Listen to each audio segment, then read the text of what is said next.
All right, is everyone ready to get started? Yes. Excellent. All right, so I'm going to go ahead and call this meeting to order. We'll start out with the Pledge of Allegiance. I do actually have a very small flag if no one else has something that would be more appropriate. It's very small. Hey, there we go, though. That works. All right. So does anyone like to lead us in the Pledge of Allegiance? I'll start. Excellent. Thank you. All right. I pledge allegiance To the flag of of the United States of America and to the republic for which it stands, one nation, under God, indivisible, with liberty and justice for all. For all. Great. All right, thank you. So as you can see, we have a slightly smaller board tonight. Sandy Tarswell and Sally Brownfield are unable to join us, but we do have a quorum, so we'll go ahead and continue with business as usual. So moving on to number 2, adoption of the agenda. Have board members had a chance to look at the agenda? Yes. And it sounds like we've got an addition to the agenda tonight. Yes, we do. So we're going to be adding 4.02, which will be an updated report on graduation from Shelton High School. Okay. I would like to make a motion to approve the agenda with the addition of item 4.02. I'll second the motion. It's been moved and seconded to adopt the agenda. All those in favor say aye. Aye. Aye. All right. Agenda is adopted. So moving on to item 3, which is community comments. School board meetings will now be streamed via YouTube. So if you're watching on YouTube, thank you very much. We're pleased to have you. Community members can make comments by sending an email to schoolboard@sheltonschools.org, or they can also phone in by using the information on our websites and social media during the community comment time. Comments will be read or heard at the beginning of the meeting, and there will also be another opportunity at the end of the meeting, as if the meeting was in person. So Bob, do we have any comments in the mailbox at this time? There are no comments in the mailbox. Excellent, thank you. Is there anyone who would like to make a comment who's either here in person or has phoned in? All right, so hearing none, there will be another opportunity later in the meeting for comments to be heard. So let's go ahead and move on to section 4, reports and recognition. And we will start out with item 4.01, which is the monthly update on bond projects. Jeff Feeney, feels like it's been a really long time since we've seen you, so go ahead and take it away. I'm here to report that finally I got a haircut, so I feel very nice to be here today. So finally found somebody that would cut my hair. All the things where I trimmed it up, it was starting to look layered, but not in the way that I wanted it to look layered. So anyway, good evening, board. Let me see if I can grab the screen and pull up my first reports, and then we'll go through this. So, did I get this on there correct? Looks pretty good. Yep, Okay. I can see it. I'm going to start with package E, which is Bordeaux. Bordeaux is getting very close to finishing. We expect it to be done mid-January. January? Did I say January? Yeah. July. Hey, I've been cooped up too long, Robert. So anyway, we have a couple of little issues. We're having a difficult time getting the bleachers, but we'll get them installed when they get here. Just one of those things. We had an accident with some of the siding that's being replaced and reshipped. So there's a few things that are a little bit tentative, but as you can see, the building is pretty much done. Just walk around and can you see my cursor? Yes. Okay. The east elevation looking from the street back towards the school. You can see the building is taking shape. The canopy is done. The inside of the gym, the floor is in, the glazing is in, HVAC is done. If, last I was out there, Robert, and I don't know if you were there, we were short some grills because of the manufacturer was having difficulty shipping them, but we'll get those in. So the inside of the gym is looking pretty good. When we go outside, or you got the covered canopy, and then we get into the ramps going into the connection to the hallway back to the school. So package E is moving right along. We expect that it's should be pretty close to being a mid-July finish, and everything looks good. Budget-wise, we're fairly close to staying close to our tracked budget. Okay, let me go. I got to get out of this again. Let me see if I can do this correctly.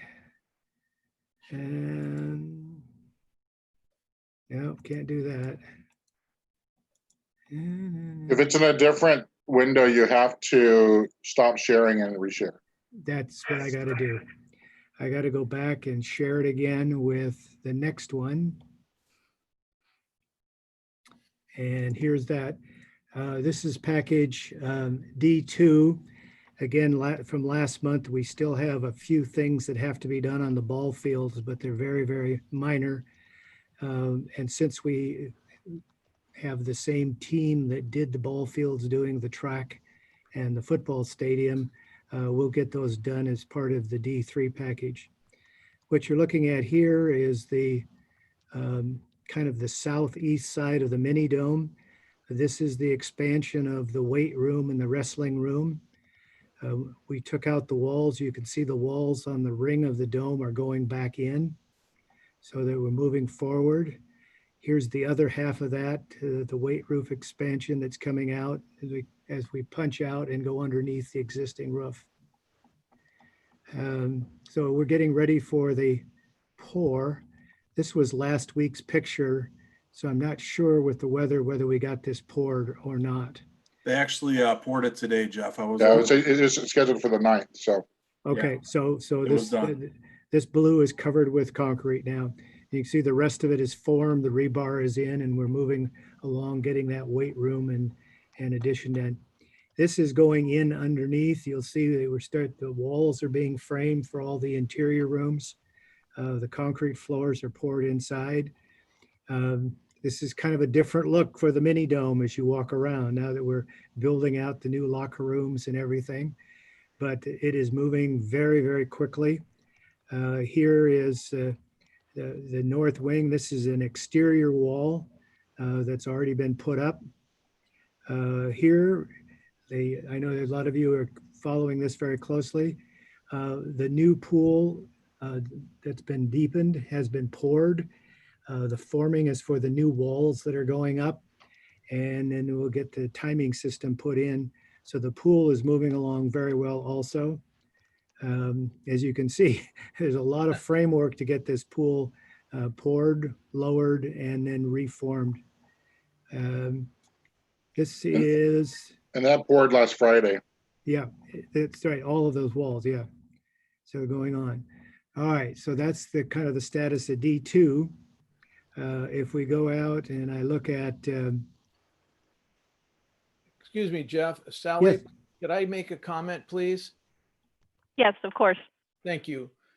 We have someone here with us this evening that had a lot to do with the new gymnasium at Bordeaux. And that's the former principal of Bordeaux, Carrie Lee. And Carrie, every time she would see me, she would say, Alex, we need to have a gym at Bordeaux. We must have it. All the other elementaries have a gym. We haven't had one. So I would like to recognize Carrie for her persistence, and you must feel pretty good tonight to see what's happening. I feel so great about it. It's so exciting to see it. You know, I kept saying our kids deserve it just like all the other kids at every other school. And thank you for listening. And it's so exciting. I'm so happy for that school and for those kids. And thanks for recognizing that. Thanks. Tremendous effort on your part, Carrie. Thank you. I'm sorry. I just had to recognize Carrie. Thank you. It's okay. I'm having a hard time getting this next slide up and the phooey. I can't get it to come up. Have I lost you all now? Nope, we're still here. Can you see the football field on the screen? No. No, we Okay, see your smiling face. I know. That's what I'm afraid of. It's going to turn to a frown here in a minute because I can't find my control panel for this thing. Where is share screen? Yeah. I want to get this up and then I want to go back and reshare and I can't find the control button. Oh, well, try this one.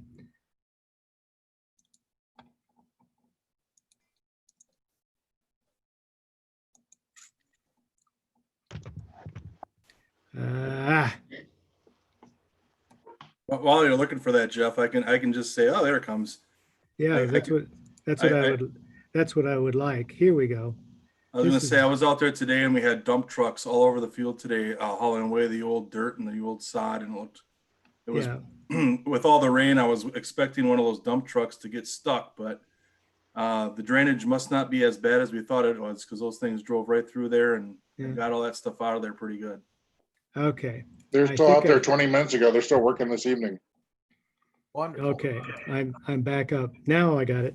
I finally got it around. This is the final plan for the football field and the track, less some markings on the track.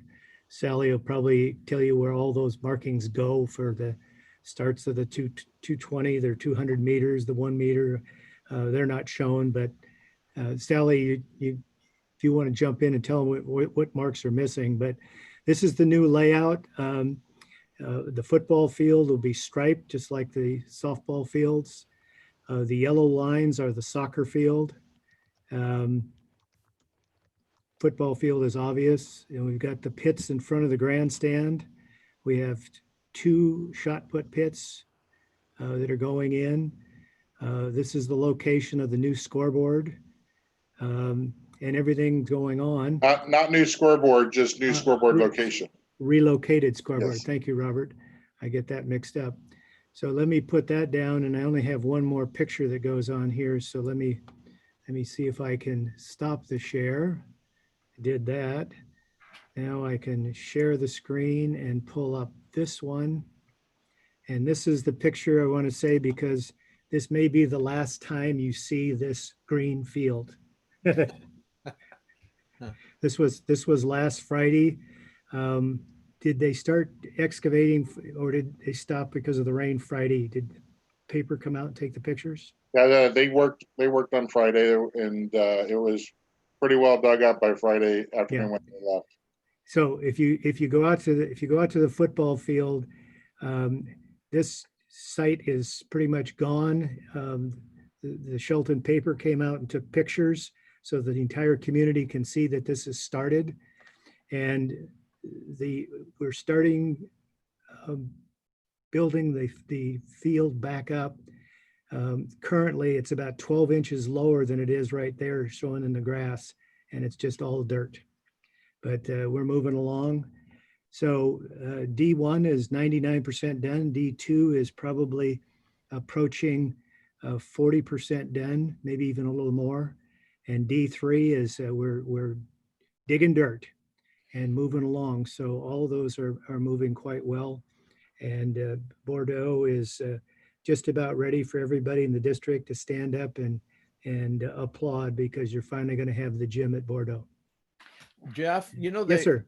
The symbol in the middle of the football field, that's not the color, is it? No, it's red. Thank you. That was an older version too, so there's been a couple changes to that since that picture. Yeah. Okay, I just wanted to make sure. Yeah. No, it is red. It is all properly done. That I've got several drawings of these things in the files, and sometimes I get the wrong one. Thank you, Trevor, for pointing that out. But the logos at all the fields will match. So Okay, very good. that's where we are. We're projecting the football field will be open for the first home game. and the track will follow that opening plus or minus 2 weeks after that is the current plan. Oh, there's a new one. Thanks, Trevor. There's the red S. So Excellent. it's there. Okay. Any questions? Great. Thank you. Members of the board, do you have any questions for Jeff? Yeah, I'm not sure if I missed it, but when is the track itself going to get worked on? Does that come after they do the turf on the field? It's all going to be working at the same time because we are going to be putting in the infiltration system and everything around the football field and the track and everything, the grain. But to make sure that we get the football field done, there's going to be an emphasis to work harder on the field because we have a deadline. And then as soon as that's done, they'll come back and do the final trim and put the turf down on the track. So it'll finish just about 2 weeks after the football field opens up. Okay. I think the projected date was September 19th or something like that. It's going to be, a couple of weeks after because they have Yep. to wait for it to cure a little bit. Yeah. But they're going to work on the home side of the track first. So that is finished. And then we can still have the football games with minimal interruption. And then they'll finish up, the far side a couple of weeks after. And there will be, we're going to have to work with the contractor for that first home football game. You're going to have the track still unfinished. You're going to have maybe some open trenches in places we don't know, but we will work up a safety plan and a walkway plan for all the fans and students and everything to get to the grandstand. And the contractor felt pretty good that they get most of those things taken care of. It'll only be some minor things that linger after the school opening date that are around the perimeter. Yep. But the field will be 100% ready for the first practice and the first game. Correct.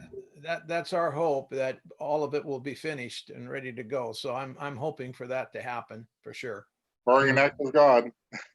Okay. And some new things to look forward to is, I don't know when they'll start on this, but all of those 8 old timber poles will be gone with the old lights, and you'll have new metal poles and LED lights on the field.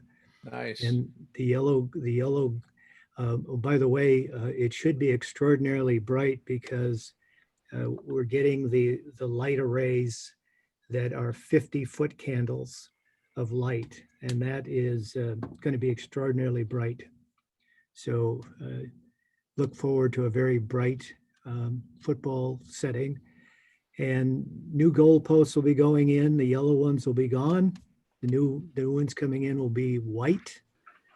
And the vertical legs are going to be a lot taller because they're 30 feet high above the cross beam. So I don't know what that existing one is, but I don't think it was 30. Trevor would know. It's about 20, 25. Is it that? Yeah, I didn't think it was in that high, but it'll be a little bit higher. So you have something up there. But that's the status. It's moving. Now, if we could just get some sunshine. Very exciting. Yep. Very exciting. Hey, Jeff, speaking of light poles, will, oh my goodness, I know that there's some birds that have taken up residence on one of our light poles. Are they going to slow that down, or are we going to have to work around them since they're not using the nesting box? Birds? What birds?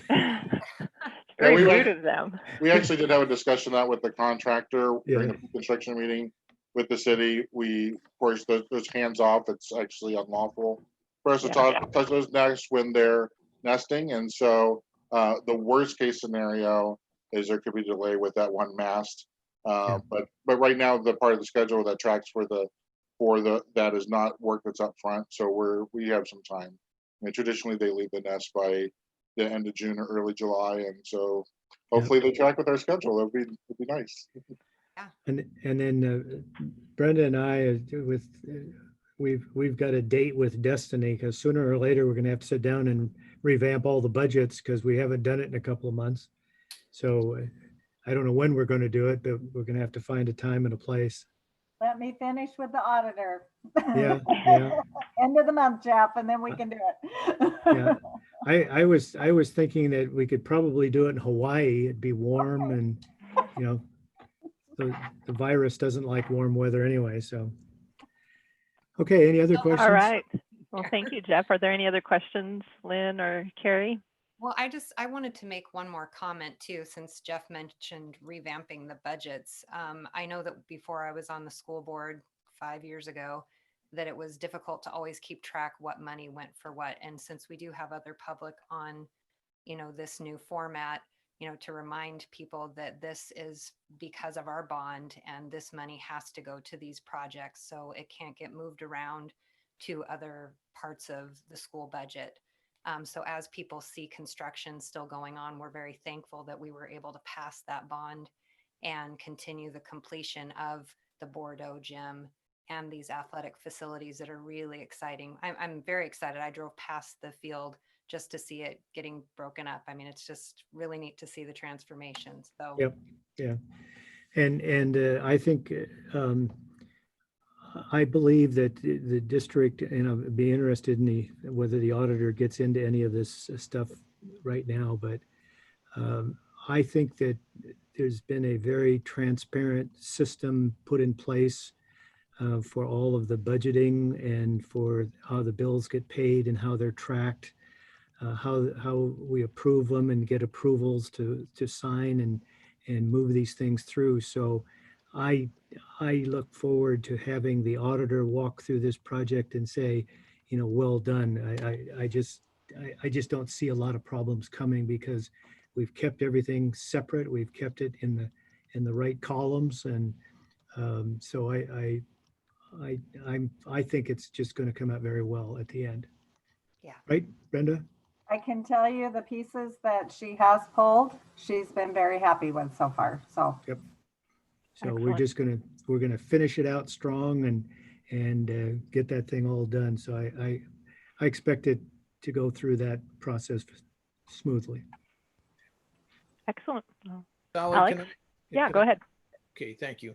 I just want to add on to what Carrie was talking about. The fact that this community stepped up to the plate and passed the bond enabled the state to give us $19.5 million in state matching funds.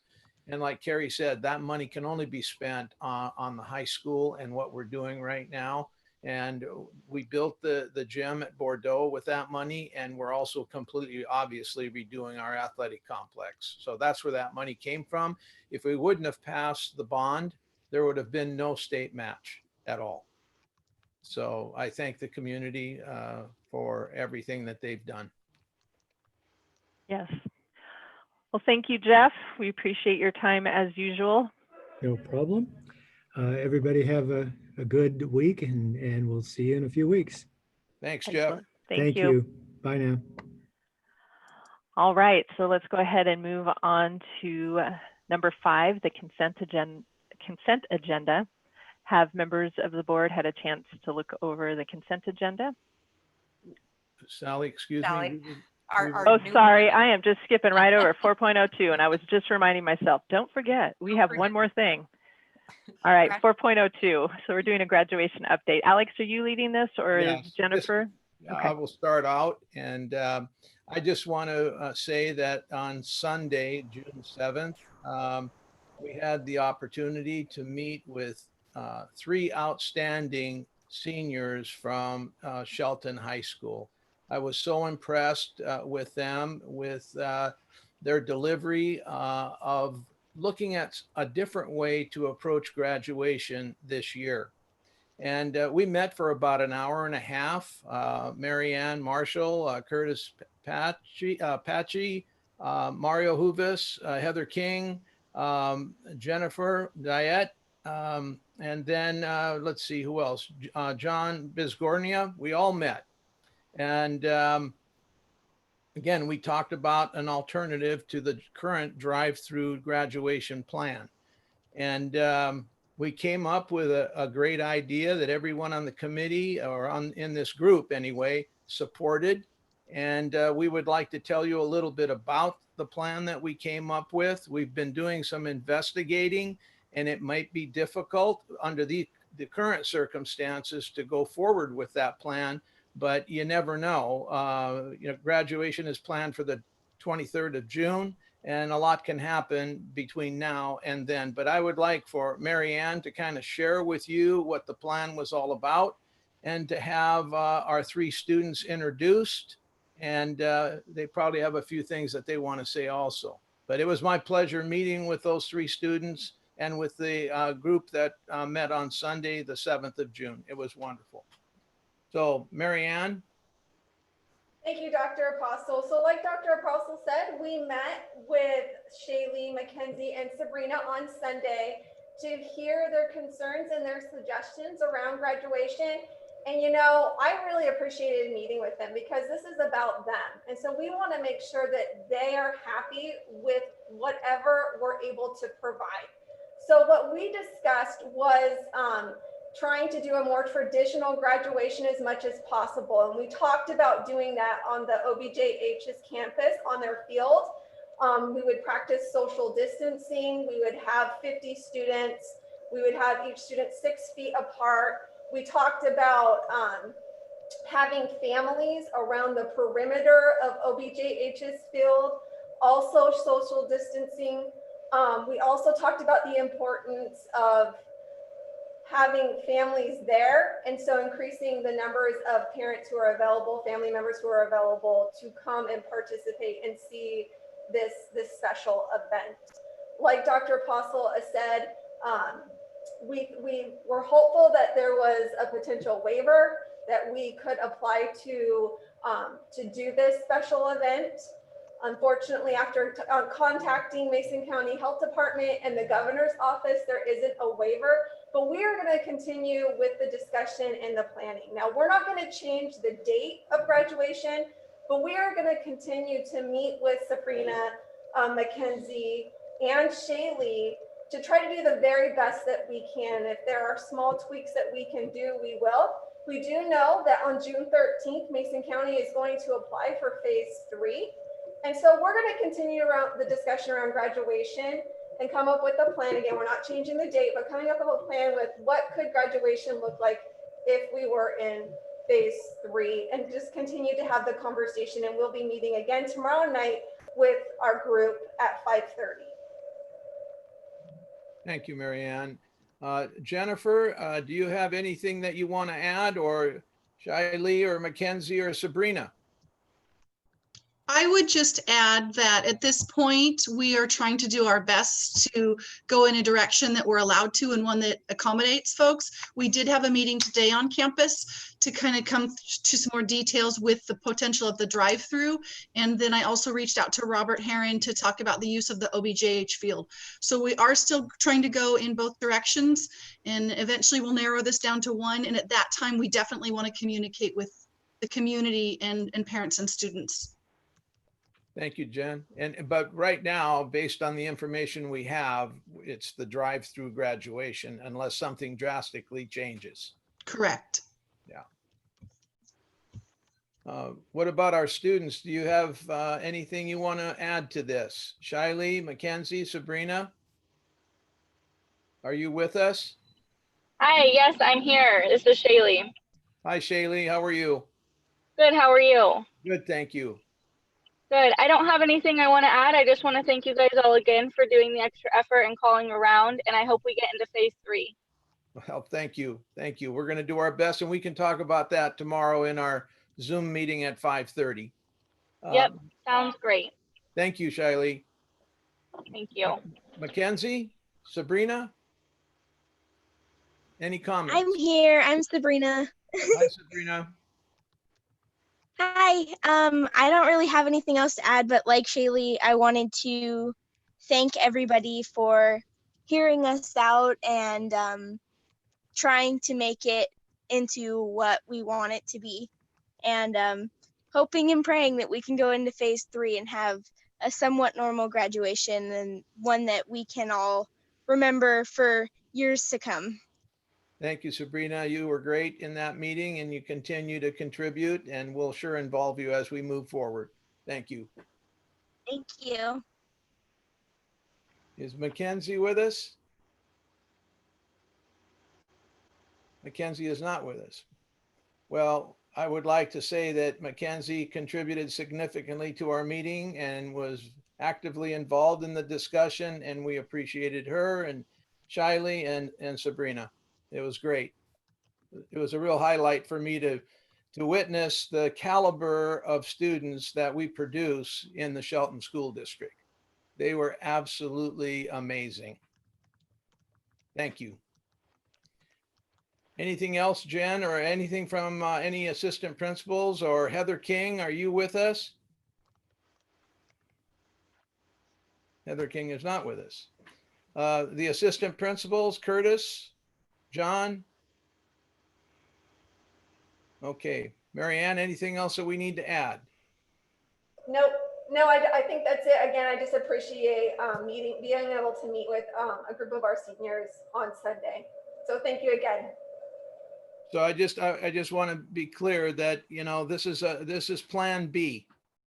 Plan A is the drive-through graduation. So we don't want anybody to be confused. And right now it's the drive-through graduation unless something changes pretty drastically, really, from where we are right now. So parents and graduating seniors, the path is clear for a drive-through graduation.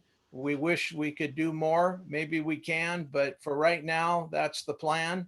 And there shouldn't be any confusion as far as the direction that we're going to celebrate a very important moment in your life. So thank you very much. Thank you. So members of the board, do you have any questions or comments? I did have a comment, but Lynn, looks like I'll let you speak first. Go ahead, Carrie. Well, I was just going to update people. I did receive an email today. I do sit on the Board of Health, and they were asking the members of the Board of Health if they were available to meet on Tuesday, barring that they get their application completed. They want us to meet at 8:30 in the morning on Tuesday, June 16th. And then the commissioners would meet after that, and they would submit the application for phase 3 if everything goes as planned on the 16th. And of course, things can change, but I did want to mention that it's June 16th, which is Tuesday, and not the 13th. Very good. And then how quickly they get that turned around with a yes or a no is another thing. I think the anticipation or the hope is that we would find out that Mason County is potentially in phase 3 by the end of the week, but there's no way of knowing that. Each of those applications are reviewed by one single person in the governor's office. So just depending on how the time frame of that goes. But I just wanted to update you on that. Thank you for sharing that, Carrie. That helps. I just want to say, you know, as a parent of a senior, he's probably not as invested in the ceremony as I am, but and I just appreciate the passion that our students have for this day. And I can only put myself in their shoes and imagine how I felt at that time. I also just want to commend our staff for this. There's so much work that goes into this, that for you guys to take the time and let these students' voices be heard just really speaks a lot to our district, and I just appreciate all the work. And then to try to go, make 2 plans simultaneously is a lot of work as well. I did want to give Heather a shout out. There was just the way that she has handled questions coming at her, so professional, so caring, so concerned for these students, that it just speaks a lot for our staff at the district and at the high school. And I just appreciate it from a parent's perspective. Thank you. All right. Any other thoughts or comments before we move on? Ladies, thank you for bringing this, being brave, courageous, and bringing this up and advocating for yourself. It takes some guts to do that, so well done. I think the plan that is being put together, I'm glad that it has student voice involved in it, and that Jennifer and the other staff at the high school, they've done an exceptional job of working that way the entire time, trying to include what the students want. So this is definitely, we keep using the word unprecedented. This is definitely unprecedented, and regardless, you're going to have a very unique and very memorable graduation, regardless of what it looks like. So thank you very much for being brave and coming forward. All right.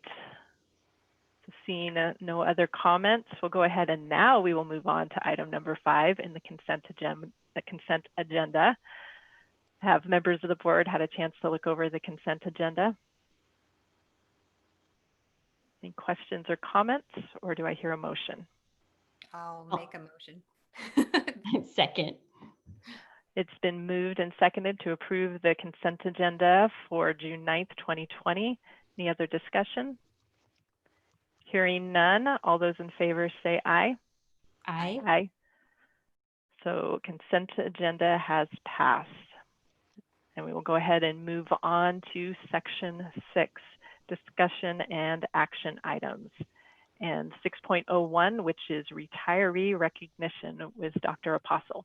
Yes, thank you very much, Sally. Well, tonight is a very special night because we're going to be honoring some people that have dedicated themselves to our students for many years and to our community. And we're very proud of them. And I really appreciate them being with us this evening. And we're going to honor them in a couple different ways. And I'm going to turn this over to Linda Arnold. And I have a few things I want to say at the very end. But Linda, you can take it from this point, please. Thank you, Alex, and good evening, everyone. It's my pleasure, really from the bottom of my heart, to introduce to each of you our retirees this evening. To date, and that's to date, it could change, and I think it will, but we have 23 retirees. About half of them chose to join us this evening. I don't have an exact count, but about half at last I looked. Before I begin down the list of retirees, I would like you all to know that our retirees will each be receiving the coveted, and I do mean coveted, with a 25-year, I don't know the exact number, year history, the coveted traditional porcelain apple that is reserved specially for our retirees. And I see Kay smiling, she knows what I'm talking about. And we will also have a certificate of appreciation that will be coming your way, retirees. We will also be honoring our retirees through social and print media in the coming days. And yes, we have warned our retirees so they can send us updated photos if they would like. And I should note that we have some retirees who wish to not be mentioned in any way, shape, or form. And we want to respect that. So it's not that we're missing anybody from the list. If you happen to know of a retiree who does not get mentioned tonight, it's because we're respecting their wishes. So with that, I would like to say congratulations and thank you, retirees, for your excellent service to Shelton School District. And in no particular order, what I would like to do is read to you our retirees and their years of service in education and to Shelton School District. And starting, no particular order other than starting by school. So if we're ready, here we go, drum roll. I will start with Bordeaux. I've got to switch screens here, so hold on, please. Okay, so at Bordeaux, we have Sue Harris, who is currently a kindergarten teacher. She has 46 years in education. All 46 of those are in Shelton School District. Wow. Yes, remarkable. Congratulations, Sue. Next, we have Kay Roller, who is currently the librarian at Bordeaux. And Kay has 33 total years in education, 31 of which are in Shelton School District. I just almost can't stand the silent applause, but we all know that it doesn't work on Zoom. Next up in Evergreen, at Evergreen, we have Carrie Lee, who is currently the principal. Carrie has 26 years in education, all 26 in Shelton. Next is Sherry from Evergreen is Sherry Robinson. She's a special education teacher there. She has 26 years in education, 2 in Shelton. Moving on to Mountain View, we have Val Wittenberg, who is a paraeducator. Val has 32 years in education, all in Shelton School District. Next is Olympic Middle School. We have Robbie Brosman, who is a paraeducator. She has 25 years in education, all in Shelton School District. We have Cheryl Cannon White at Olympic Middle School. She is a paratech. She has 15 plus years in education, all at Shelton. Next, we have Greg Jenny, who is a math teacher at Olympic Middle School. He has 44 years in education, and again, all in Shelton. Just remarkable. Next is Lori McCracken. She's a special ed teacher at Olympic Middle School. She has 32 years total, with 5 of those in Shelton. And then to round out Olympic Middle School, we have Lisa Olin, who also serves the district as a math teacher and math coach. She has 41 years in education, all in Shelton. Wow. Next, we have Oakland Bay Junior High. We have Richard Derry, who was a special ed teacher with us. He was with us for only 2 months and he retired early, but he's got 43 years in education total. Then we have Sherry Longmire from Oakland Bay. She's a special ed teacher with 30 years in education, all in Shelton. Next is Linda Tensman, who is a paraeducator at Oakland Bay, 29 years in education, all in Shelton. And then finally with Oakland Bay, we have PJ Williams. She's a science teacher. She has 18 years in education, 4 in Shelton. Next, we have Shelton High School. Katie Albrecht is a CTE computer applications teacher, 20 years in education total, with 5 of those years being in Shelton. Also at Shelton High School is Mary Brown, who is a CTE ag science teacher, 33 years in education, 6 of those years in Shelton. Reva Fowler is a CTE math teacher, 27 years in education, 13 of those years in Shelton. And then moving on to choice. Uh-oh, I missed somebody here. Hold on, I scrolled down too quickly. Next at Shelton High School, we have Dave Neal, who is a PE teacher. He has 41 years in education and over 33 years in Shelton. Then moving on to choice, we've got Ron Grinnell, who's a teacher, 43 years in education and 36 in Shelton School District. Also at choice is Sheila Iverson, who is a paratech. She retired a bit ago. She has 6+ years in education, all of that time in Shelton. And then last but not least, my good friend Deb, who I can see on the screen and I've been sitting here smiling like an idiot because I get to see you, Deb. Hello. She has 5+ years in, I will say, public education as the district's receptionist. But I can tell you she has 30, 40, I don't know, years in private education, and she just keeps going strong. So thank you, Deb, for your service. And thank you, everybody, for your service. And this concludes our list as we know it now.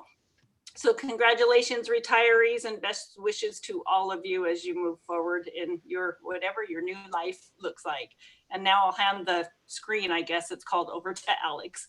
Thank you very much, Linda. Well, you know, it just doesn't seem like enough to do for you in terms of what you've done in your career. I would personally like to thank and congratulate each one of you for all you've done for students and our community through the years. I wish you the very best in your retirement journey. And this is really important as you move down the road. Just remember that you held a very important position in a very remarkable profession, and that you have made a difference in this world. Many times we feel we're not having an impact, but let me tell you, you've had an impact, a tremendously positive impact on many, many lives. And we won't know all those positive interactions and impact that we've had on our kids, but you have made a difference, no doubt. I want to leave you with this. Stay in touch with us. we will promise to stay in touch with you. And we have initiated a number of things where we reach out to our retirees. And one of them is the retiree luncheon, where we honor you. And we're going to continue to do that every single year. This was a very difficult time to be able to do that this year, but it will continue next year. And we will not forget you. We will not forget the effort that you put forward. And I know that you have some mixed feelings right now about retiring. I've been there once myself, and I know some of the feelings that you're having, but I want to wish you the very best in the future. And thank you so much. Yes, I agree. Thank you. I've seen my former 5th grade teacher retiring. So congratulations. We're really pleased for all of you. Board members, any comments? Yes, I was hearing my middle school math teachers retiring. So there was definitely a few names there.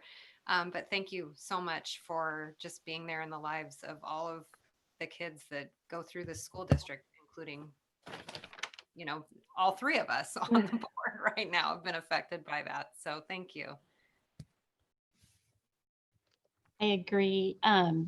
You know, raising 3 kids through this school district and having gone through it myself, there's so many familiar names, and Alex is right. You've touched their lives, and that's something that's huge. So thank you so much for all your years.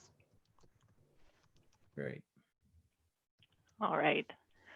And we do look forward to being able to celebrate with you in person at the next retirees luncheon, shake your hands, give you hugs.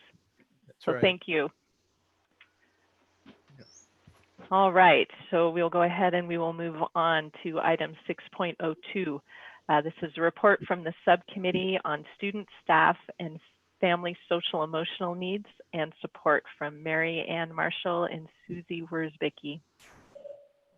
And Sally, I would like to say to the board that this is an opportunity to ask questions and have a conversation with our subcommittee leaders. I know that there are many unanswered questions at this time. I think once the state gives us some direction, and we're anticipating that happening here before the end of the week, that will put the subcommittees in high gear to move forward to prepare us as best as possible for the reopening of our schools. So this is just an opportunity really for the board to ask questions of our subcommittee leaders.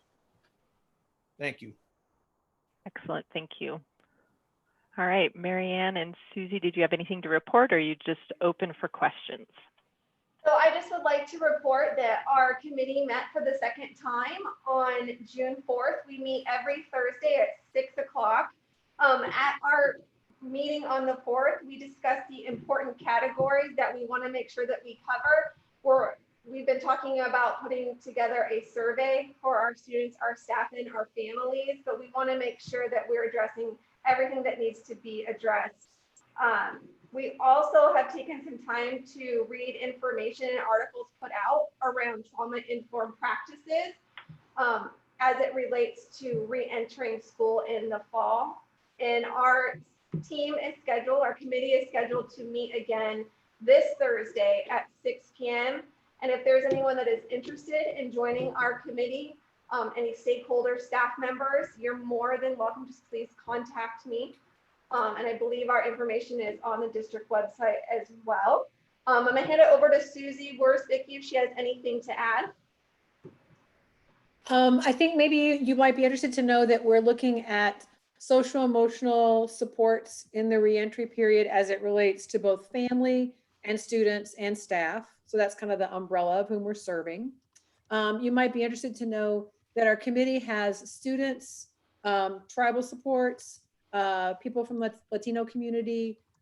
We had a connection with Peggy Zorn, but she's teaching a class during that same night. She's a local licensed mental health therapist. So we did some reach out today to find some more folks. The goal is, and a lot of people who are involved in the MTSS movement in the schools.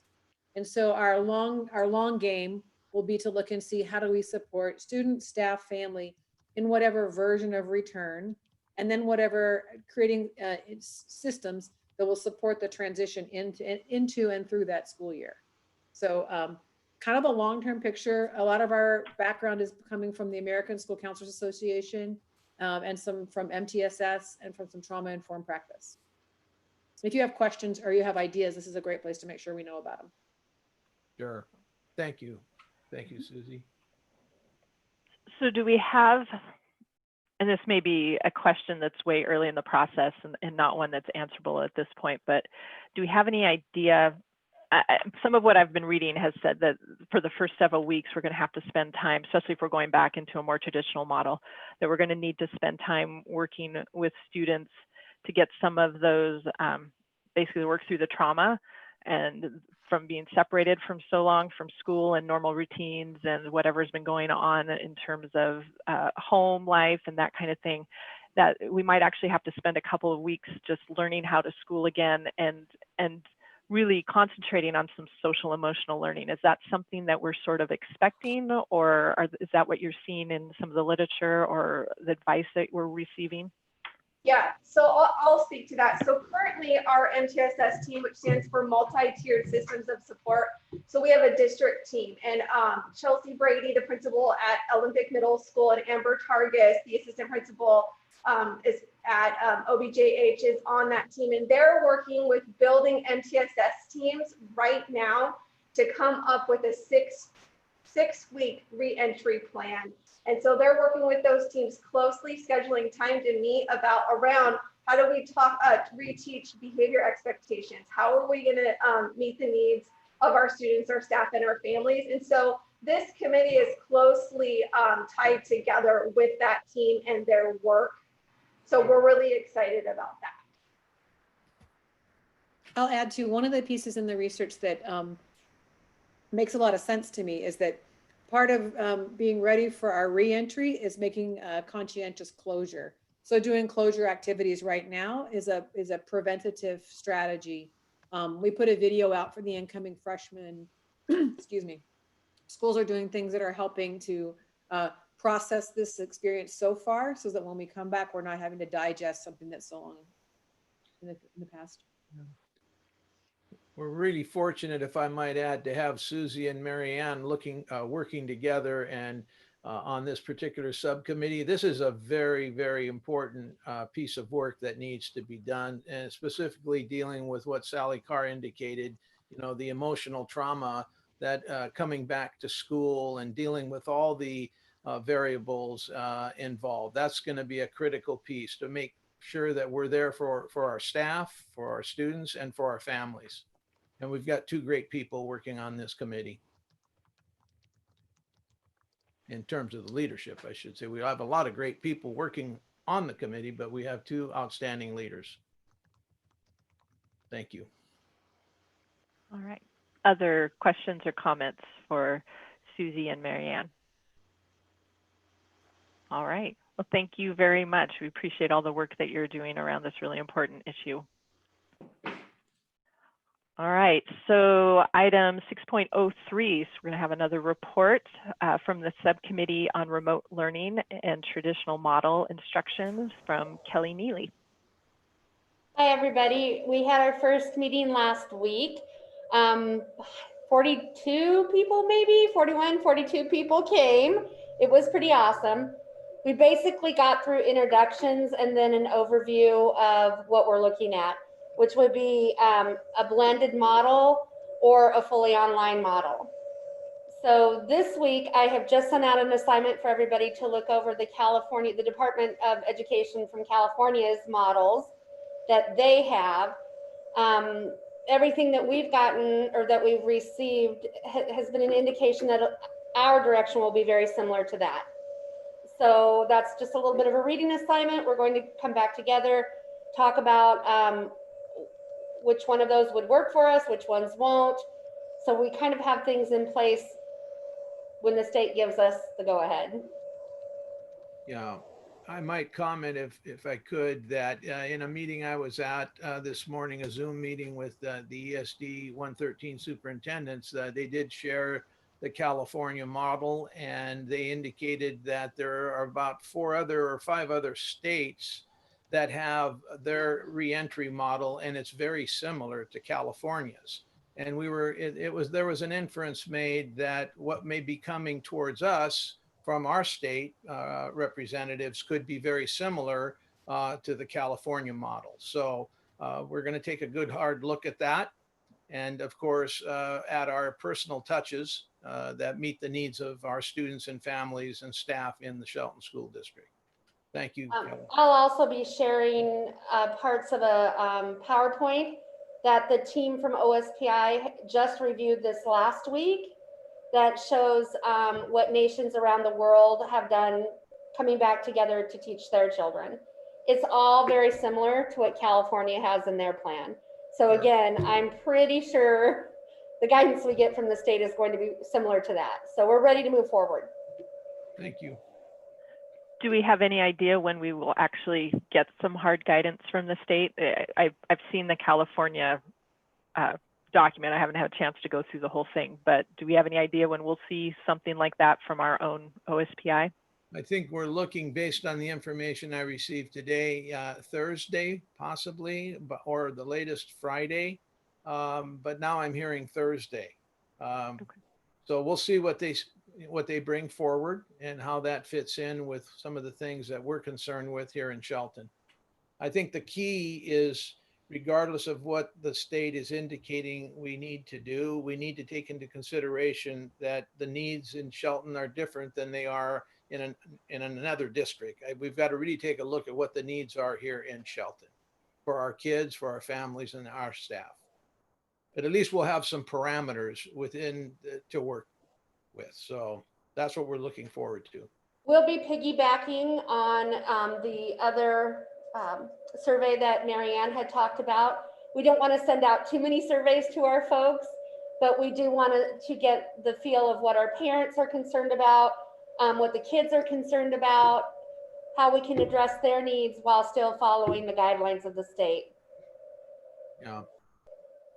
Yeah, and I appreciate that very much. I think that it's really important to hear from our parents and the students and the staff what their concerns are going to be. But I've spoken to several parents myself since I have kids in school, and any type of outreach to get more thoughts and concerns from them, I think, is going to be very helpful in this process. And I've directed people to different subcommittees as well when that's appropriate. Sometimes people don't have the time for that and they're just wanting to provide some feedback. So that's where I think these surveys can be very helpful. So thank you for doing that.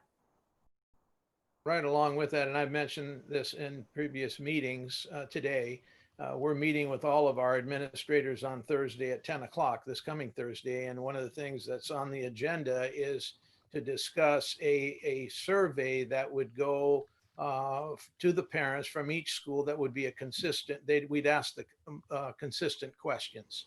And so we're going to develop that and hopefully get that out as soon as possible.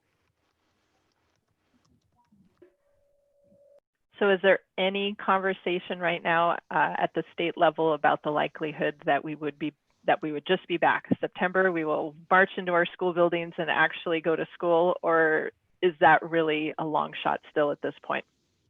Based on the information that I've been receiving and been involved with, I would say that is a long shot. Okay, thank you. I'm saying that on June 9th. That could change. August 9th, we may have a different discussion. We may have a different discussion, right? Excellent, thank you. Oh, hang on, I've lost my agenda now. All right, any other questions for Kelly? I just have a question on, it's more about the technology side. And I know you guys had to already think about that for just finishing out this year, but if we go to like a fully online or even a blended, do we have adequate technology and technological support to really do that? Or is that part of the scope of what you guys are doing, Kelly?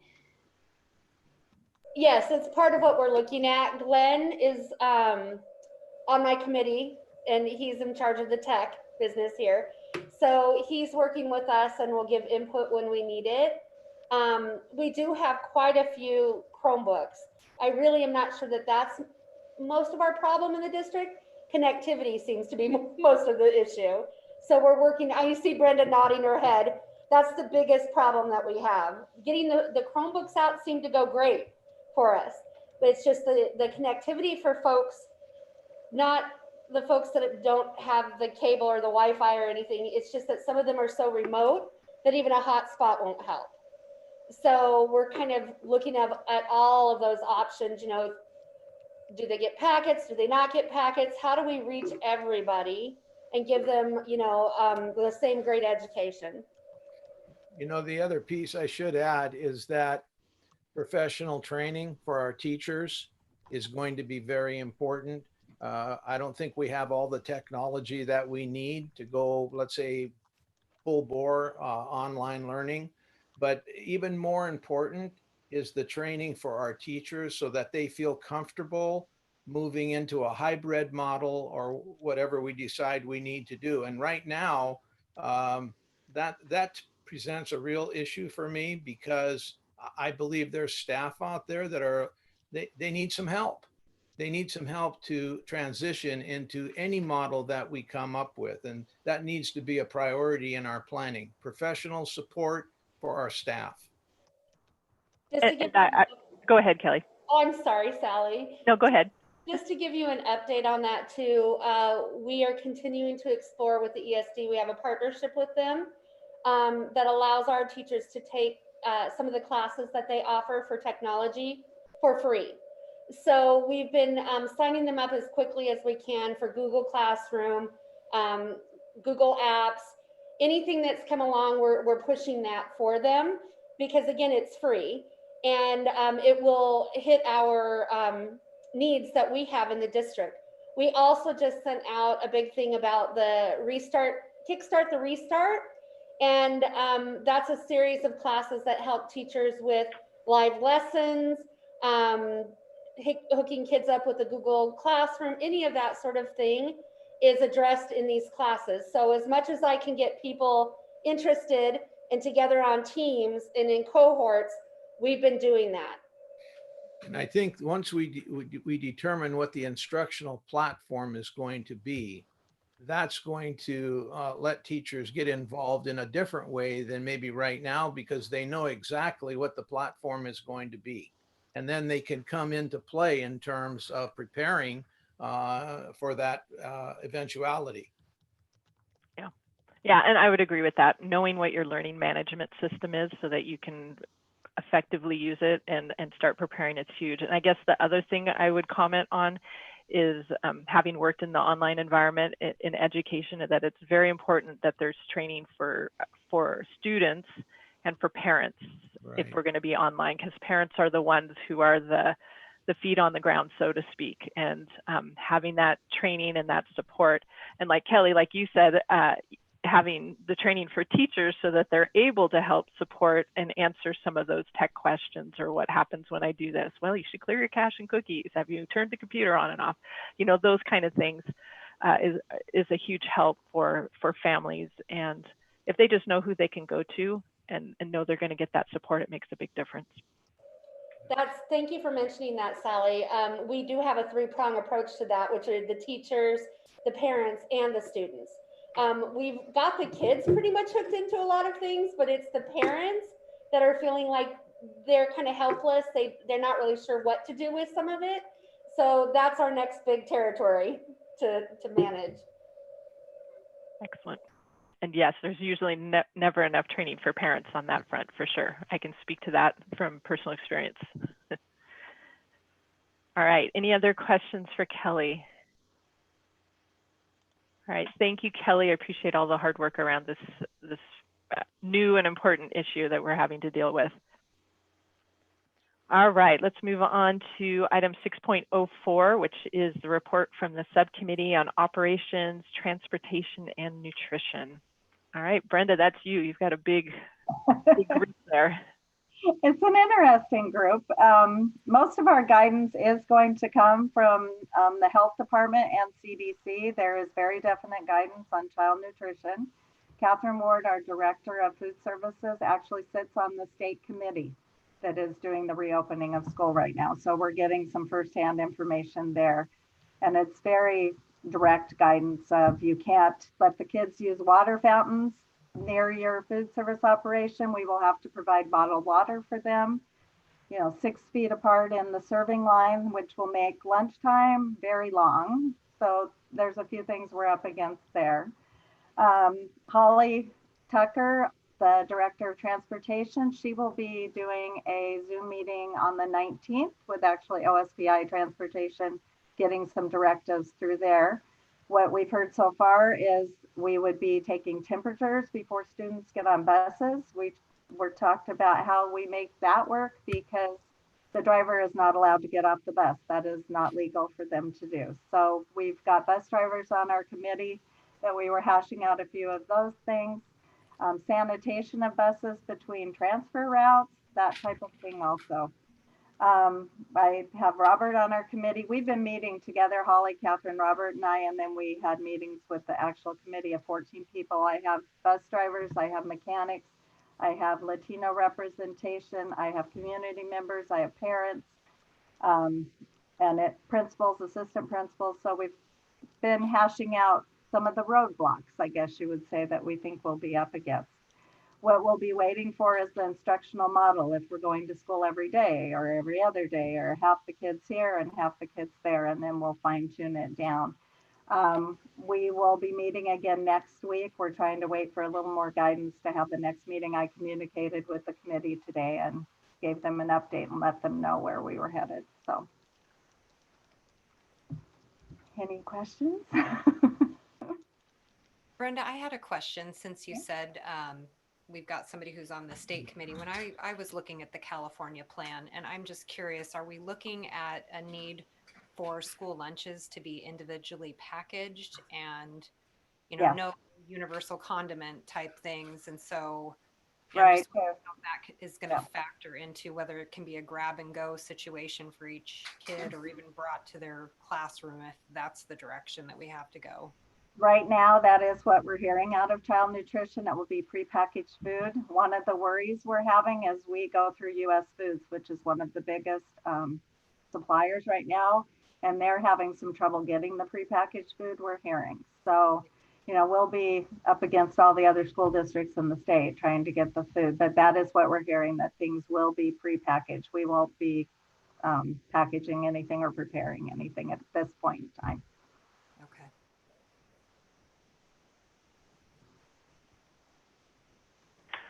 So I'm trying to imagine taking the temperature of every single student as they get on the bus. I'm thinking in particular, so when I'm coming to the high school at a certain time, there's a bus that stops near the airport that literally lets 40 kids off the bus. So I'm assuming 40 kids get on the bus in the morning, and how long that potentially could take, or how many trips we might have to take.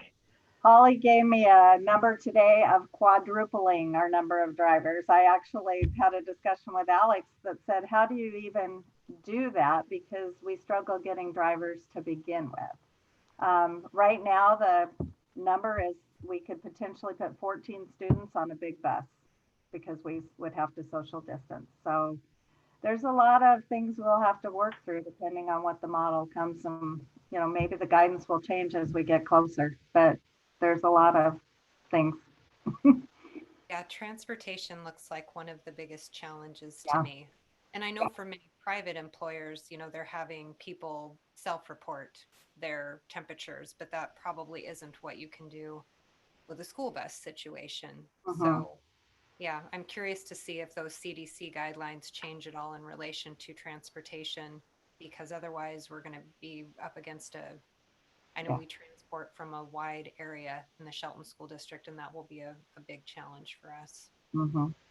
One of the questions Holly had today in relation to the temperature taking, what do you do at a bus stop if the student does have a temperature? You don't have a parent there. You can't let them on the bus. There's things like that. We just have a domino effect going every time we talk. So, but we'll get through it. We've been working on it. So brainstorming. And Robert, of course, will support everything we need in both areas. So he's been great. Yeah. Excellent. It sounds like a puzzle without an easy solution. It truly is. All right. Any other questions or comments? All right. Well, Well, thank you, Brenda, very much. Welcome. Appreciate that. All right, so moving on to 6.05, report from the subcommittee on policy review and reform to accommodate a transitional model of education. So Alex and Carrie. Yeah, I can start off, and of course, Carrie can join in here. We have not met yet, based on the fact that we are awaiting direction from the state. As I've mentioned before, our policies are currently being reviewed by our attorney. And regardless of what comes down the road, and let's say we have to make adjustments, we would have to make those adjustments and run them through our attorney to make sure that, you know, everything was right. But I would expect that there will be a need to modify, at least modify policy. And so we'll be working very closely with a group of people that have decided they wanted to work on this committee, and of course our attorney. That would be very important as we move forward. So I'm anticipating policy, at least policy modification as we move forward. And we'll probably be meeting as a group here within the next 7 to 10 days. Carrie, do you have anything to add there? No, I don't have anything to add. I appreciate the community members who have reached out to be a part of that committee, and I look forward to when we get some actual guidance and, you know, potential model policies for that group to take over, but nothing else. Thank you. Thank you. All right. Lynn, do you have any questions? I don't at this moment. All right, thank you. So moving on to 6.06, report from the subcommittee on safety and security issues. This is Karen DeWitt and Robert Heron. Hello, everyone. So in our last meeting with our subcommittee, which now we're pushing up to 30 members, which includes our sheriff and chief of police and Eric Moll from Mason General Hospital and Dr. States and many other folks in building administrators. We went over the risk levels and the different phases in the opening. We talked about, you know, the different scenarios that, at least at this point, we were all over the place, you know, in the different scenarios of how school could open. Now we're getting a little bit more focused as we get into this week, and we're waiting for the guidance from OSPI. Tomorrow I'll be distributing the California model to our committee, and so they can start looking at that for our next meeting and where we're going. And for the big part, you know, this we're going to be more of a support role for all the other committees and how school opens. So depending on how you know, curriculum and teaching and instruction goes and so forth, we're there to support that. We have the standards for hygiene, so we know what it will take to clean our schools, you know, but it really will come down to how many people are going to be in our schools. You know, are we going to end up with a blended model, or are we going to end up with a complete remote learning package where, you know, but we're prepared to do all of that. And so it's really, a lot of this was really going to come down to the phases. And then determining what the state requires and see if we're going to actually do more. Perhaps it makes more sense to go above the state standards for safety if we feel like there's any specific, you know, with the people that we have on our committee, we'll be able to easily identify places that we feel like make me recommending taking things further. One of the big things, of course, is our concern for our committee is PPE with children. You know, if we get to the point where PPE is going to be required for us to open our doors, you know, the concept of how do you put kindergartners in masks and keep them on, you know, just really, you know, starting to grasp through, you know, what the technical details of implementing PPE. So we're hoping for a scenario that is a little bit more realistic for dealing with PPE with little ones specifically. So we're in the beginning stages, and we're really anxious to see what comes out this week, and so we can adapt and be prepared and with a full detailed plan and recommendation. Robert, do we have enough staff on board to do what you believe we will need to do? It depends. So for instance, like if we go to a model where we're eating in the classroom in order to keep things working, that would be a challenge for custodial staff with the current staff counts that we have to be able to implement that. So it'll depend on how things come out. If there's, you know, if we're going to be manning doors and doing temperature checks at doors for everybody that comes in the door and things of this nature, there could be an increased need depending on how and what times those happen, because those would be a bottleneck. It could delay school opening for an hour if we didn't have enough people up front to handle those situations. So, yeah, these are things that we'll be building into this as far as our recommendations and knowing what places where, because we did discuss that we're trying to be budget conscious and trying to make sure that we can make recommendations that are budget light or neutral.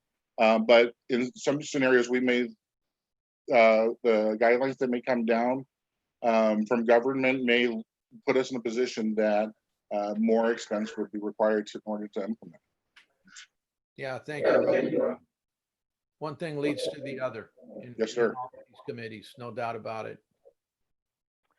Thank you. Are we already so thinking about PPEs and kindergartners, and even honestly PPEs and high schoolers, keeping them on all the time? I'm guessing that we're having to purchase a lot of this stuff. Are we already in the process of purchasing PPEs and extra hand stuff and whatever we would need for cleaning a classroom after kids have eaten in it? Yeah, in fact, Brenda this evening stopped by the post office to deliver to me one of our latest deliveries for, we are stocking up on PPE. Every reasonable priced vendor we come across that for items we're purchasing them, there's usually limits that apply. So we're buying 1,000 here and 1,000 there. But and on the other hand, I don't want to over purchase either, because since we don't know what the parameters are, it would be, especially in budget constraints, we don't want to have 30,000 units of something and then the model we end up coming out of, doesn't require anything near that. So within reason, we're stocking up. All right, any other comments or questions? Karen, do you have something to add?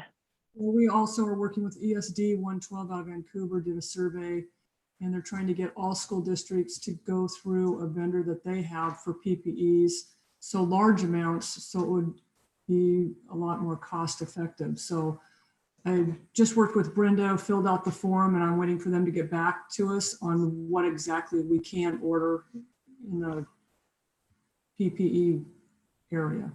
And I'll be working with, obviously, Robert on that. Excellent, thank you. Any other questions or comments for Robert or Karen? All right, thank you very much for your report. All right, moving on to item 6.07, report from the subcommittee on sports and co-curricular PK through 12 program. This is Trevor and Mark. Hey everybody, we had our 4th meeting today. We added 6 more people. We added some students. We also added some more of our activity leaders, John Rance, our band instructor, and as well as Commander Hood for ROTC. Today we discussed and finalized our guidelines and protocols for anything as far as opening up. We have all of our guidelines in place for phase 2, for phase 3, and for phase 4. Yesterday, the WIAA sent in their guidelines, and the State of Health actually took them and redid the guidelines for them. Supposedly they're supposed to get them back today, so we're going to look at them, and that basically has to do with specific sports like baseball. So typically when you have a baseball game, the home team provides the balls. What the guidelines would say is that we would have to your team would have your balls when you're in the field, so you wouldn't be sharing baseballs. What they're going to do is they're going to meet now, and between June 26th, the WIAA is meeting, and they're going to work on some other guidelines. And between June 26th and June 6th, they're going to draft their final draft to propose to OSPI. And then July 7th, they will turn their recommendations into to OSPI, which would be the recommendations for sports for next year. One of those new recommendations if it comes about, would be, it used to be a one for all thing. So if Seattle couldn't play football, that means we couldn't play football. However, what they did is now they're thinking if there are counties that can play sports and yet some others cannot, we might have to readjust our schedules so that we can still play teams that are in our county or a county next to us that have the same phase that we do. And they would not have a state tournament unless there's like an 80% teams in the state that can play. So if there's 20% of the teams that can't play, yet 80% can, then they would go ahead and have a state tournament. If there's 60% of the teams that could play and 40% couldn't, then they would not have a state tournament. You would just basically play your games for the year and be done.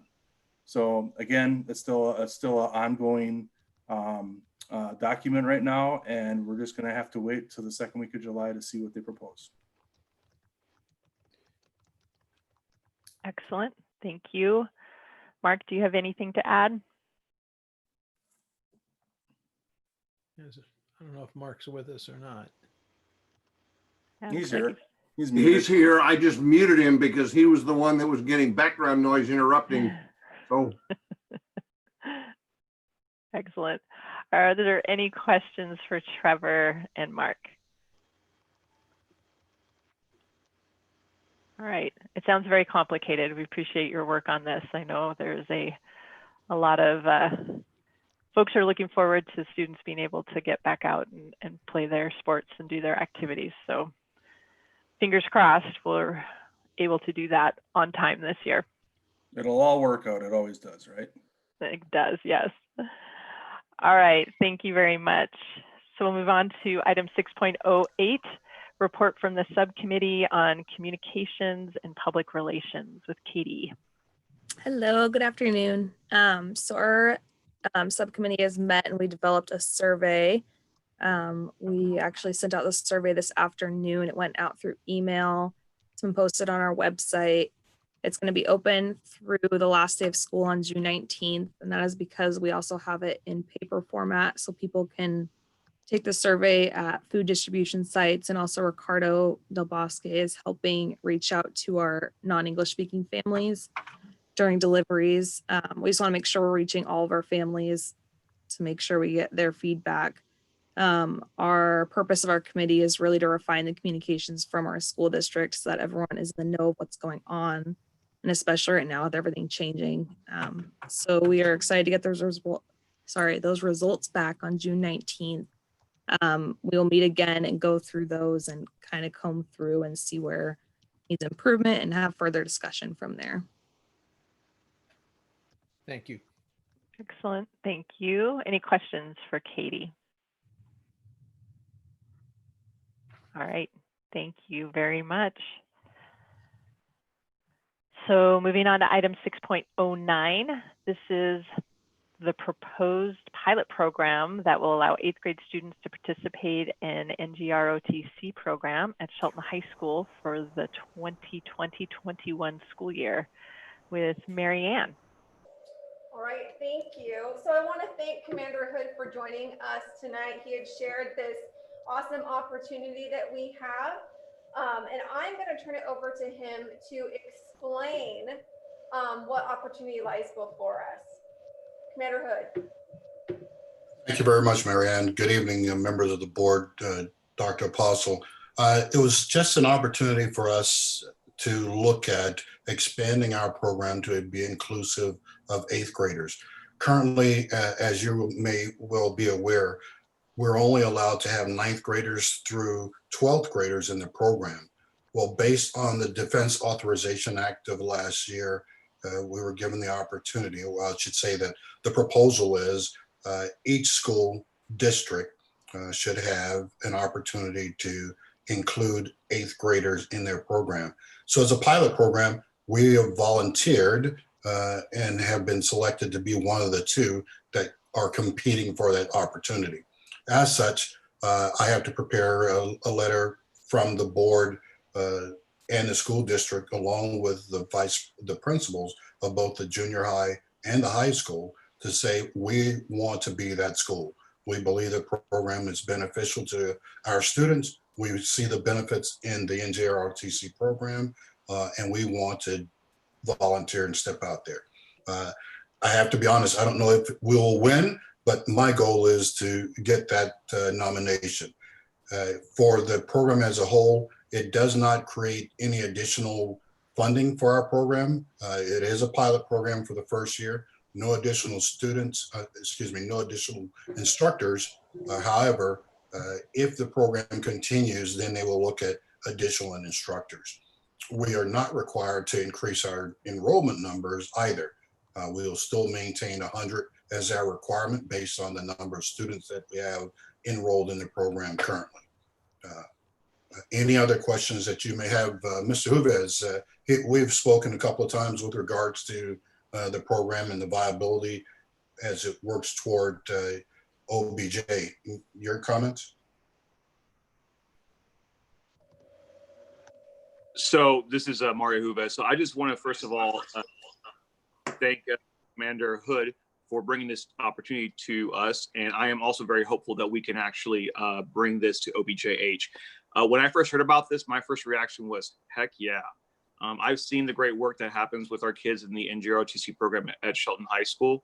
And if we can offer that to our 8th graders as a part of a pilot that could eventually maybe lead to a more permanent program, I'm all on board. So I have a question. Since this would be 8th grades, would the 8th graders come to the high school and participate, or would they have their own program at OBJH then? So the plan would be that 8th graders would go to the SHS campus and attend class there. Yeah, that's one of the stipulations of the program is that no transportation for the students. They had to be quote unquote co-located, and we fit that model based on what we've done previously. Excellent. So would they be potentially, maybe not this year since it's a pilot program, but in the future, 8th graders possibly able to get high school credit for participating? I believe that that is absolutely a possibility. They can start their credits early. Is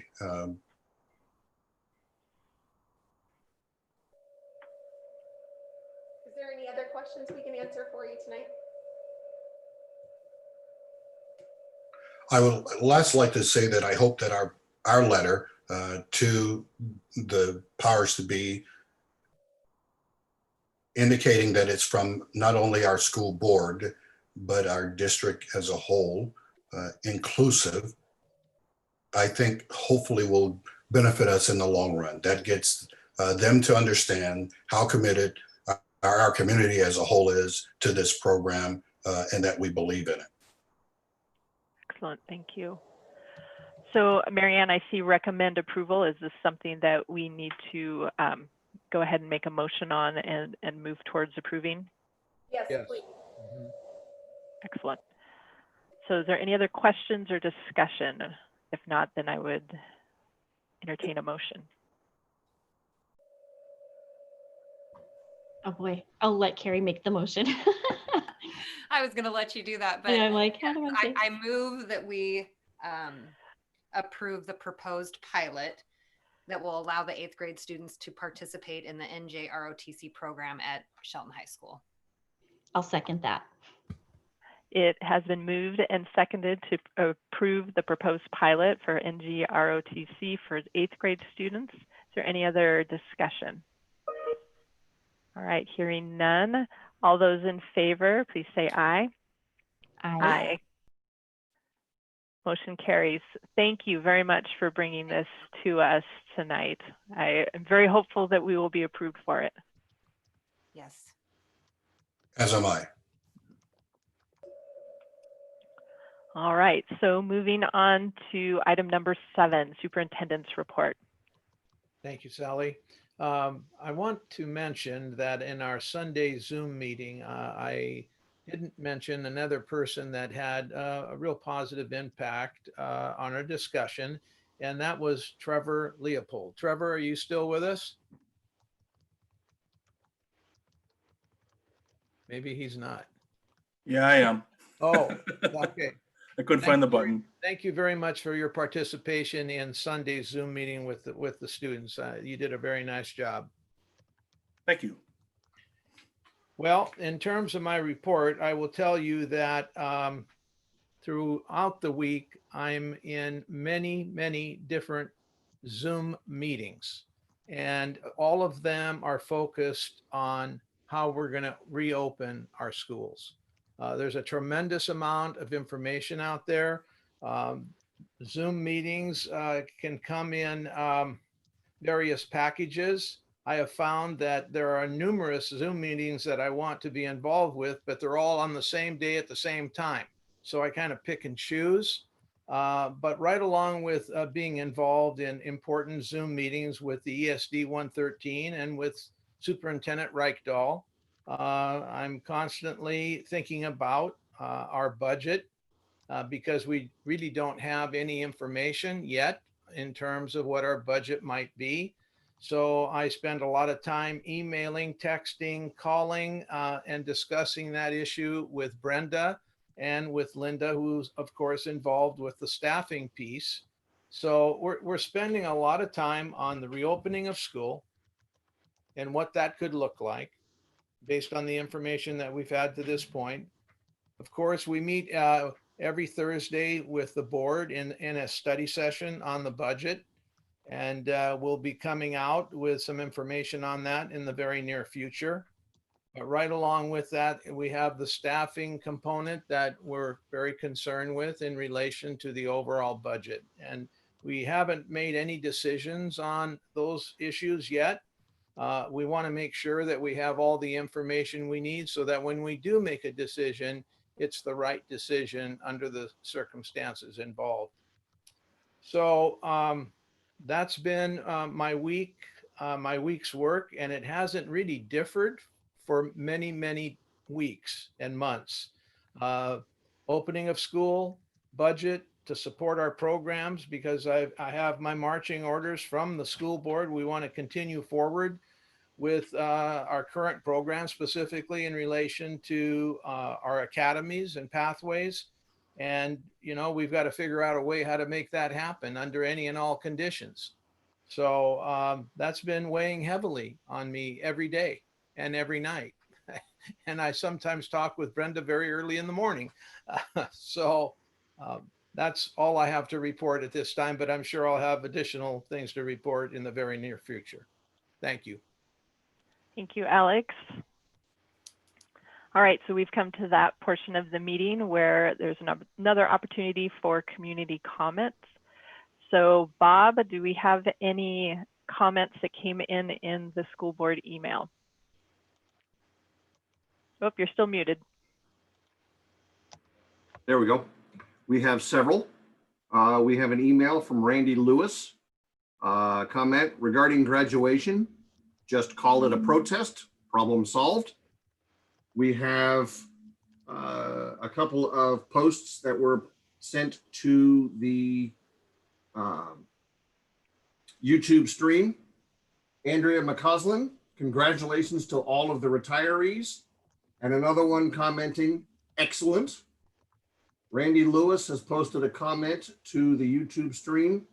Lisa Olin was amazing, glad for her, but sad that she is leaving the district. And then we have several that were posted to the YouTube, or excuse me, to the Zoom chat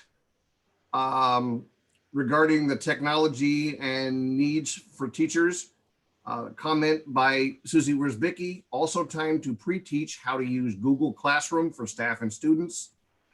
Another one from Susie Wierzbicki. We love Commander Hood. He is a huge support to so many SHS students, even ones outside of NJROTC. And then one from Trevor Leopold. Commander Hood is the best. And that's it. Excellent. Thank you very much. Is there anyone present in the Zoom meeting who would like to make a community comment? All right. So we'll go ahead and move on to item number 9, board member comments. So Carrie, would you like to start tonight? Yeah, I would love to start. Definitely involved in a lot of different school board meetings, whether those are the weekly budget meetings or agenda setting meetings, or finishing up the Drake scholarships and things like that, which I look forward to hearing all of the scholarships. We had the pleasure of interviewing 4 really unique and talented ladies. So I'm excited for when we get to see all of the different scholarships come out for our students. I'm constantly busy trying to help my daughters with school. So I'm living that with, just like many of the parents out there are. I've been pretty proud of myself because I have learned a lot of 5th grade math lately so that I can help my daughter get through that. But I'm always impressed with the lessons, whether they are recorded or the live Zoom lessons. I appreciate all of the work that's going into that, but I am also counting down the days. So I'm excited that we're getting close to June 19th.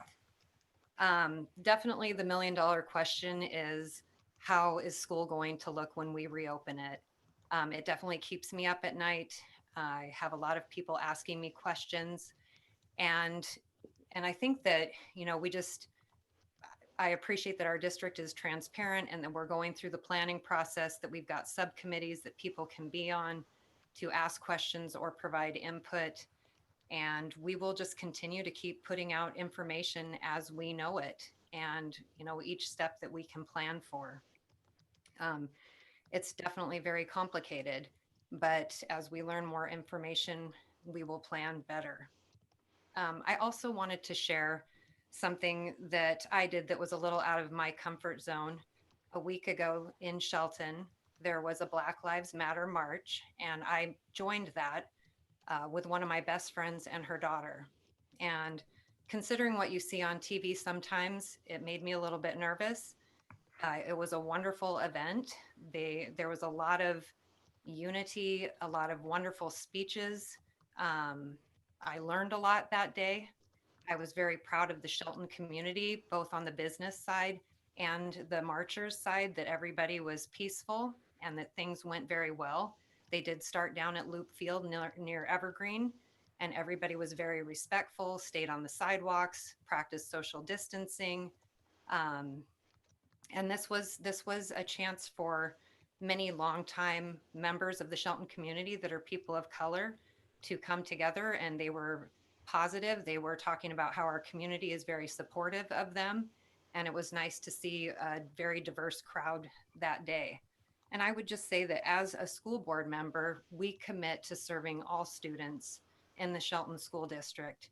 But I also know that for me, I promise to be better at looking at my own blind spots and doing whatever I possibly can do so that each member of our community does feel represented.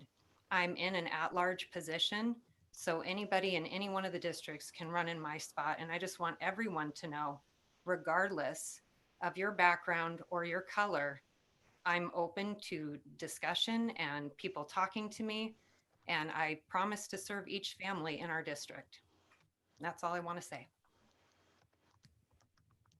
Thank you, Carrie. Lynn, would you like to go ahead and go next? Sure. Unlike Carrie, I stopped helping Bo with math a long time ago. He's way past me now.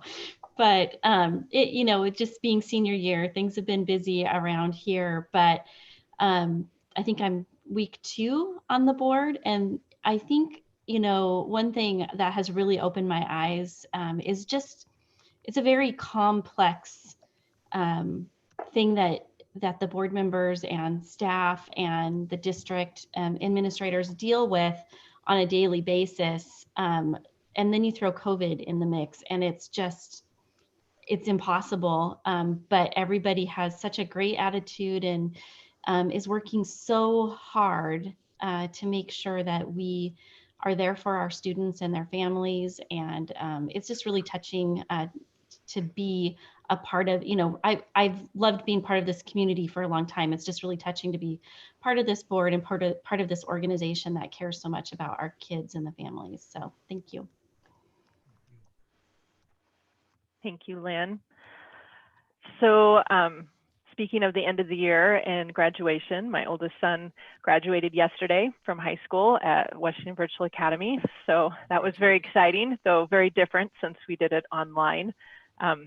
One of the few times that Washington Virtual Academy gets together in a live session where we're all face-to-face is we have prom at the high school once a year, and we have we have graduation, neither of which of course happened this year. So so we did our online thing, as we always do our online thing on a daily basis, but that was very exciting. And I'm excited for our 2020 graduates from the Shelton School District, from both Choice and from the high school. You have so much in front of you, and you've had such an interesting and challenging and unique year.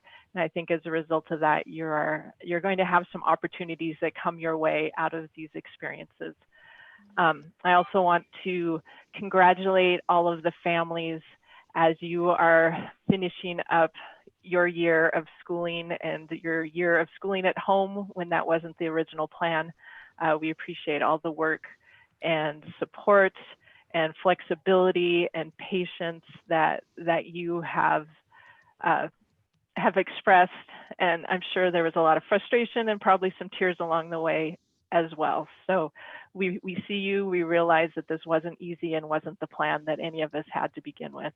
And then I also wanted to thank all of our teachers and staff. You guys have all gone above and beyond, seriously, above and beyond what we expected, what we were planning on.